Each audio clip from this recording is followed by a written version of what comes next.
क्या आपने कभी सोचा है कि इस दुनिया में सबसे बड़ा सत्य क्या है? धन, परिवार, सफलता या फिर कुछ ऐसा जिसे जान लेने के बाद मृत्यु का भी भय समाप्त हो जाता है? महर्षि अष्टावक्र ने राजा जनक को जीवन का ऐसा रहस्य बताया जिसे सुनकर उनका पूरा जीवन बदल गया। यदि आप भी जीवन का अंतिम सत्य जानना चाहते हैं तो इस वीडियो को अंत तक अवश्य देखें, क्योंकि हो सकता है आज के बाद जीवन को देखने का आपका नजरिया हमेशा के लिए बदल जाए। राजा जनक ने कहा, गुरुदेव, मनुष्य जन्म लेता है, जीता है, संघर्ष करता है, धन कमाता है, परिवार बनाता है और एक दिन सब कुछ छोड़कर चला जाता है। यदि अंत में सब छूट जाना है तो जीवन का अंतिम सत्य क्या है? महर्षि अष्टावक्र मुस्कुराए।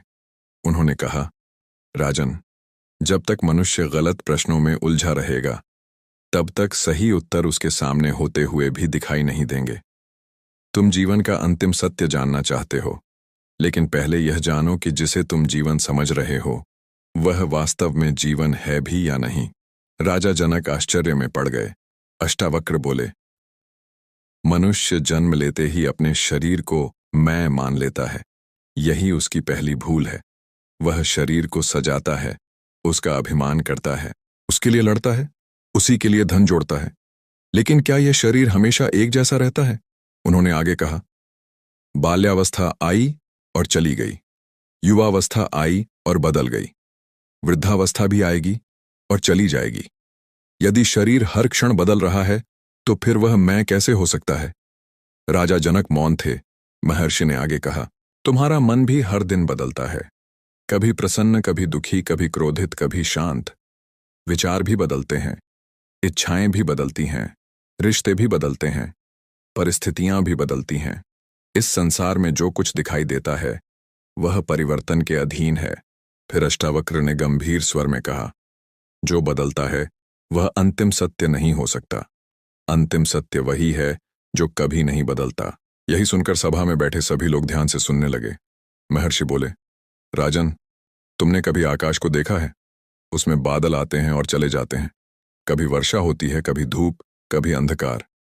लेकिन क्या आकाश बदलता है? नहीं। ठीक उसी प्रकार आत्मा आकाश के समान है और शरीर, मन, विचार तथा संसार बादलों के समान है। बादल आते जाते रहते हैं, लेकिन आकाश सदा वैसा ही रहता है। फिर उन्होंने कहा, मनुष्य पूरी उम्र बादलों को पकड़ने में लगा रहता है, इसलिए आकाश को कभी देख ही नहीं पाता। राजा जनक ने पूछा, गुरुदेव, यदि आत्मा ही सत्य है तो हमें उसका अनुभव क्यों नहीं होता? अष्टावक्र बोले, क्योंकि तुम्हारी दृष्टि बाहर की ओर है। तुमने संसार को देखने की आदत बना ली, स्वयं को देखने की नहीं। तुम्हारी आंखें दूसरों की कमियां देखती हैं, तुम्हारा मन दूसरों की सफलता से तुलना करता है, तुम्हारी बुद्धि भविष्य की चिंता और अतीत के पछतावे में उलझी रहती है। ऐसे अशांत मन में आत्मा का प्रकाश कैसे दिखाई देगा? उन्होंने आगे कहा, राजन, मनुष्य सोचता है कि यदि उसे अधिक धन मिल जाए तो वह सुखी हो जाएगा। फिर धन मिल जाता है तो सम्मान की इच्छा जागती है, सम्मान मिलता है तो सत्ता चाहिए, सत्ता मिलती है तो अमर होने की चाह पैदा हो जाती है। इच्छाओं की यह श्रृंखला कभी समाप्त नहीं होती। इसीलिए जिसने इच्छाओं को जीवन समझ लिया वह कभी जीवन का अंतिम सत्य नहीं जान सकता। अष्टावक्र ने सभा की ओर देखते हुए कहा, जिस वस्तु को पाने के बाद भी खो देने का भय बना रहे वह सत्य नहीं है। धन छिन सकता है, शरीर रोगी हो सकता है, परिवार बिछड़ सकता है, मित्र बदल सकते हैं, प्रसिद्धि मिट सकती है, लेकिन जो इन सब का साक्षी है उसे कोई छीन नहीं सकता। फिर उन्होंने राजा जनक से पूछा, राजन, जब तुम गहरी नींद में होते हो तब न राज्य का स्मरण रहता है, न धन का, न परिवार का, फिर भी तुम्हारा अस्तित्व बना रहता है। वह कौन है? राजा जनक के पास उत्तर नहीं था। महर्षि बोले, वही तुम्हारा वास्तविक स्वरूप है, वही आत्मा है, वही जीवन का अंतिम सत्य है। कुछ क्षणों तक पूरी सभा में मौन छा गया। अष्टावक्र ने आगे कहा, मनुष्य संसार में इसलिए दुखी नहीं है कि उसके पास कम है, वह इसलिए दुखी है क्योंकि उसने अपने वास्तविक स्वरूप को भुला दिया है। जिस दिन मनुष्य स्वयं को शरीर नहीं आत्मा मान लेगा, उसी दिन उसका भय समाप्त होने लगेगा। भय क्यों है? क्योंकि जिसे तुम अपना मानते हो, उसके खोने का डर है। यदि तुम जान लो कि तुम न शरीर हो, न धन हो, न पद हो, न नाम हो, तब खोने के लिए बचेगा ही क्या? राजा जनक ने हाथ जोड़कर पूछा। गुरुदेव, यदि आत्मा ही अंतिम सत्य है और वह कभी मरती नहीं, तो फिर मृत्यु क्या है? मनुष्य उससे इतना भयभीत क्यों रहता है?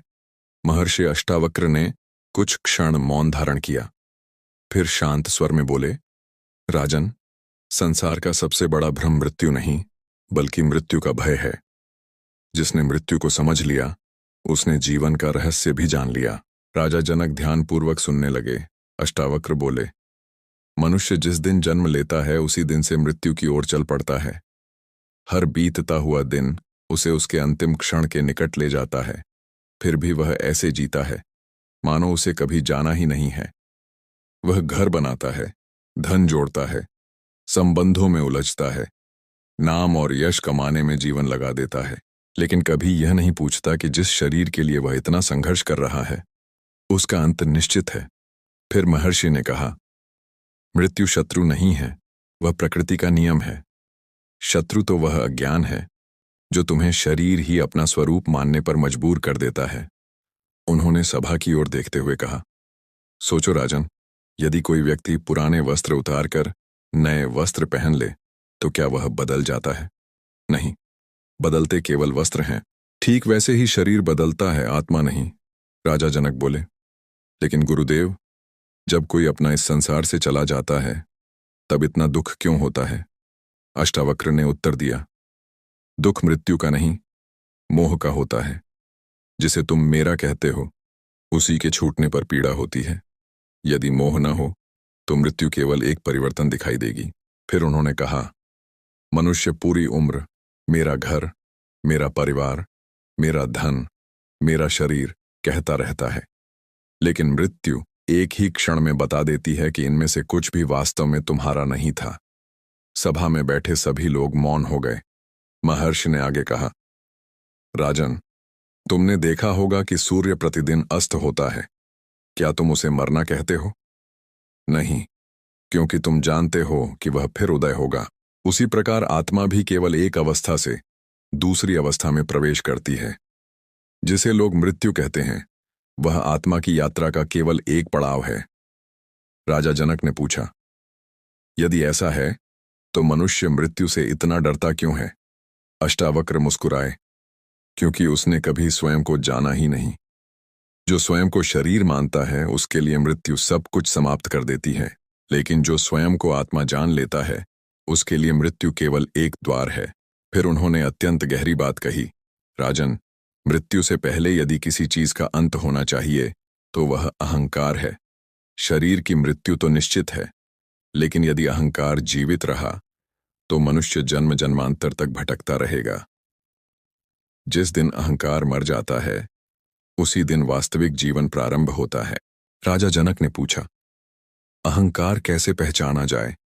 महर्षि बोले, जब तुम स्वयं को दूसरों से बड़ा समझो, अहंकार है। जब तुम्हें अपने ज्ञान पर गर्व हो, अहंकार है। जब तुम्हें अपने धन, पद, रूप या परिवार पर अभिमान हो, अहंकार है। और जब तुम्हें लगे कि संसार तुम्हारे अनुसार चलना चाहिए, तब समझो अहंकार तुम्हारे भीतर सिंहासन पर बैठा है। फिर उन्होंने कहा, मृत्यु सबसे पहले इसी अहंकार को तोड़ती है। जिस राजा के आगे हजारों लोग सिर झुकाते थे, मृत्यु के बाद वही शरीर 4 लोगों के कंधे पर जाता है। जिस धन को जोड़ने में पूरी उम्र बीत गई, वह एक क्षण में दूसरों का हो जाता है। जिस शरीर को सुंदर बनाने में जीवन बीत गया, वही शरीर पंचतत्व में विलीन हो जाता है। फिर बताओ, स्थायी क्या था? राजा जनक की आंखें नम हो गईं। उन्होंने कहा, गुरुदेव, अब समझ में आने लगा है कि मृत्यु अंत नहीं, बल्कि एक दर्पण है जो मनुष्य को उसकी वास्तविकता दिखा देती है। महर्षि अष्टावक्र ने प्रसन्न होकर कहा, हाँ राजन, जो मृत्यु को याद रखकर जीता है वही वास्तव में जीवन का सम्मान करता है। जो हर दिन यह स्मरण रखता है कि यह शरीर नश्वर है, वह किसी से घृणा नहीं करता, व्यर्थ का अभिमान नहीं करता, लोभ में नहीं पड़ता और समय का दुरुपयोग नहीं करता, क्योंकि उसे पता होता है कि एक दिन सब यहीं रह जाएगा। फिर उन्होंने अंतिम उपदेश दिया, जीवन का अंतिम सत्य मृत्यु नहीं है।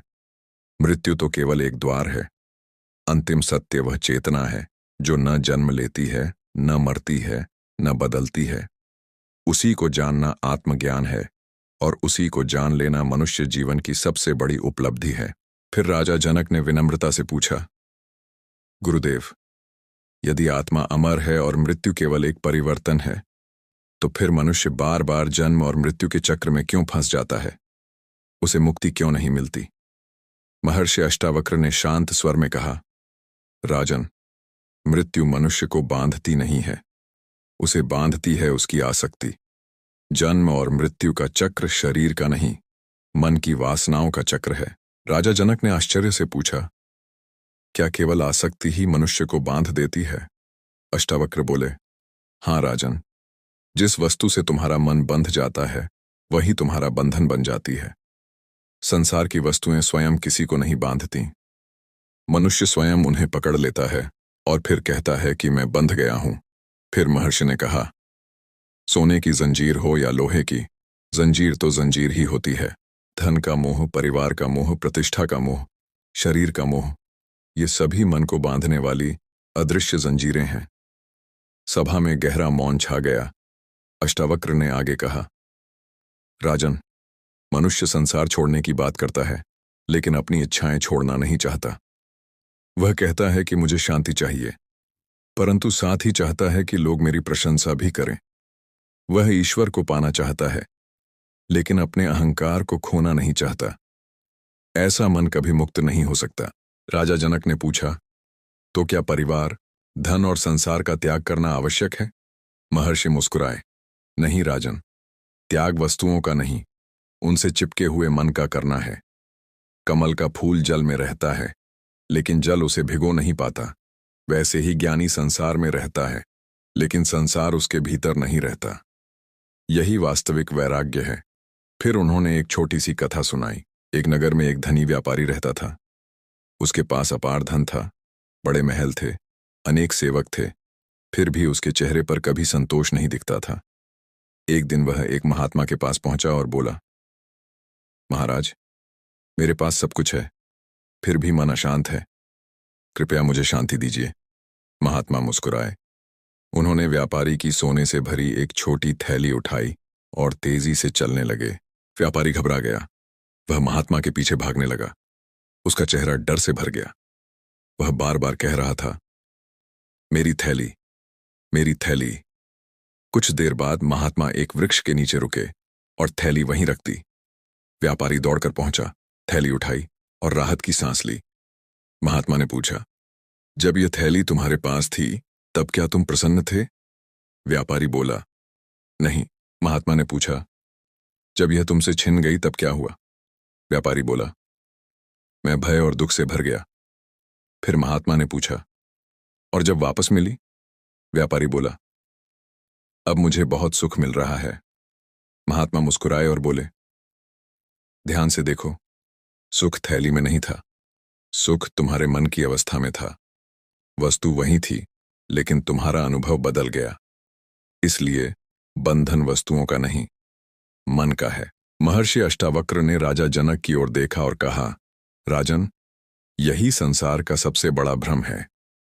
मनुष्य सोचता है कि सुख वस्तुओं में है, जबकि सुख उसके अपने चित्त की शांति में है। उन्होंने आगे कहा, यदि वस्तुओं में सुख होता तो जिस वस्तु से एक व्यक्ति प्रसन्न होता है उसी से हर व्यक्ति प्रसन्न होता, लेकिन ऐसा नहीं है। किसी को धन चाहिए, किसी को यश, किसी को सत्ता, किसी को प्रेम। इसका अर्थ है कि सुख बाहर नहीं, मन की कल्पना में है। राजा जनक बोले, गुरुदेव, तो क्या इच्छाएं ही दुख का कारण है? अष्टावक्र ने उत्तर दिया, इच्छा स्वयं दुख नहीं है, इच्छा से चिपक जाना दुख है। जब इच्छा पूरी होती है तो नई इच्छा जन्म लेती है। जब इच्छा पूरी नहीं होती तो क्रोध पैदा होता है, और जब दोनों में से कुछ भी नहीं मिलता तो मनुष्य निराशा में डूब जाता है। इसीलिए इच्छाओं के पीछे भागने वाला मन कभी विश्राम नहीं पाता। फिर उन्होंने कहा, राजन, संसार को बदलने का प्रयास मत करो, अपने देखने का दृष्टिकोण बदलो। जब दृष्टि बदल जाती है तब वही संसार साधना का मार्ग बन जाता है। जो व्यक्ति हर घटना में सीख देखता है वह कभी टूटता नहीं। जो हर घटना में शिकायत खोजता है वह कभी शांत नहीं होता। सभा में बैठे सभी लोग गहरे चिंतन में डूब गए। अष्टावक्र ने अंत में कहा, जीवन का अंतिम सत्य किसी पर्वत, किसी मंदिर या किसी तीर्थ में छिपा नहीं है। वह तुम्हारे अपने भीतर है, लेकिन उसे देखने के लिए मन का दर्पण स्वच्छ होना चाहिए। जब मन शांत होता है तब आत्मा स्वयं प्रकट हो जाती है। राजा जनक ने हाथ जोड़कर कहा, गुरुदेव, अब मुझे अनुभव होने लगा है कि मुक्ति बाहर नहीं, भीतर है। लेकिन कृपया यह भी बताइए कि मनुष्य अपने जीवन में ऐसा क्या करे जिससे वह इस अंतिम सत्य का प्रत्यक्ष अनुभव कर सके। अष्टावक्र बोले, राजन, सत्य को प्राप्त करने का मार्ग बाहर नहीं, भीतर जाता है। संसार तुम्हें हजारों रास्ते दिखाएगा, लेकिन आत्मा तक पहुंचने का मार्ग केवल एक है, स्वयं को जानना। सभा पूरी तरह शांत हो गई। अष्टावक्र ने कहना प्रारंभ किया, मनुष्य अपने जीवन का अधिकांश समय दूसरों को जानने में लगा देता है। वह जानना चाहता है कि कौन उसका मित्र है, कौन शत्रु है, कौन उससे प्रेम करता है, कौन उसे ईर्ष्या करता है।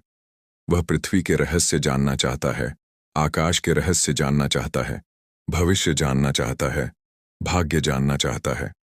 लेकिन जिसने स्वयं को नहीं जाना, उसने वास्तव में कुछ भी नहीं जाना। उन्होंने राजा जनक से पूछा, यदि कोई व्यक्ति पूरी दुनिया जीत ले लेकिन स्वयं के मन से हार जाए तो क्या वह विजेता कहलाएगा? राजा जनक बोले, नहीं गुरुदेव। अष्टावक्र ने कहा, और यदि कोई व्यक्ति संसार में साधारण जीवन जिए लेकिन अपने मन पर विजय पाले तो वही वास्तविक सम्राट है। महर्षि आगे बोले, राजन, मनुष्य का सबसे बड़ा भ्रम यह है कि वह सोचता है जब परिस्थितियां बदलेंगी तब मैं शांत हो जाऊंगा। लेकिन ऐसा कभी नहीं होता। धन मिलने पर नई चिंता आती है, गरीबी जाती है तो प्रतिष्ठा की चिंता आती है, प्रतिष्ठा मिलती है तो उसे बचाने का भय आ जाता है। इस प्रकार मनुष्य पूरी उम्र किसी न किसी चिंता में जीता रहता है। याद रखो, जिस शांति को परिस्थितियां छीन लें वह शांति नहीं है। जिस आनंद को समय समाप्त कर दे वह आनंद नहीं है। जो सुख किसी वस्तु पर निर्भर हो वह स्थायी सुख नहीं है। अष्टावक्र ने आगे कहा, हर सुबह यह स्मरण करो कि यह दिन फिर कभी लौटकर नहीं आएगा। जो समय बीत गया वह अब तुम्हारा नहीं, जो आने वाला है वह अभी आया नहीं।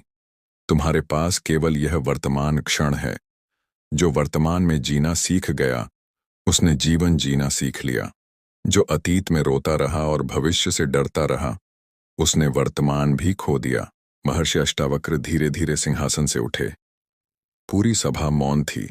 उन्होंने राजा जनक से कहा, राजन, आज मैं तुम्हें जीवन का अंतिम रहस्य एक ही वाक्य में देता हूं।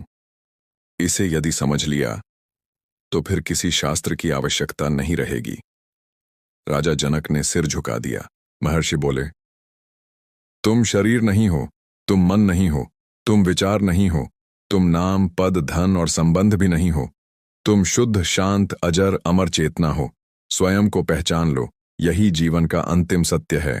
फिर उन्होंने कहा, जिस दिन मनुष्य स्वयं को पहचान लेता है उसी दिन उसके सभी प्रश्न समाप्त हो जाते हैं। वह जान लेता है कि न किसी से ईर्ष्या करनी है, न किसी से घृणा, न किसी को हराना है, न किसी पर अधिकार जमाना है। क्योंकि जो सब में उसी चेतना को देखता है उसके लिए सारा संसार अपना हो जाता है। यदि तुम जीवन का अंतिम सत्य जानना चाहते हो तो प्रतिदिन स्वयं से केवल 5 प्रश्न पूछो। पहला, क्या मैं स्वयं को केवल शरीर मानकर जी रहा हूं? दूसरा, क्या मेरा सुख किसी व्यक्ति या वस्तु पर निर्भर है? तीसरा, क्या मैं हर दिन मृत्यु को याद रखकर सार्थक जीवन जी रहा हूं? चौथा, क्या मैं अपने मन का स्वामी हूं या उसका दास? पांचवा, क्या मैंने कभी शांत बैठकर स्वयं को जानने का प्रयास किया है? जिस दिन इन प्रश्नों के उत्तर ईमानदारी से मिल जाएंगे उसी दिन आत्मज्ञान की यात्रा आरंभ हो जाएगी। और अंत में महर्षि अष्टावक्र ने कहा, जीवन का अंतिम सत्य मृत्यु नहीं है, जीवन का अंतिम सत्य आत्मा है। आत्मा का अंतिम सत्य शुद्ध चेतना है, और उस चेतना का अनुभव ही मोक्ष, शांति और परम आनंद है। जो स्वयं को जान लेता है, वह संसार में रहते हुए भी संसार से परे हो जाता है। वही वास्तव में जीता है, वही वास्तव में मुक्त है। यही महर्षि अष्टावक्र का अमर उपदेश है।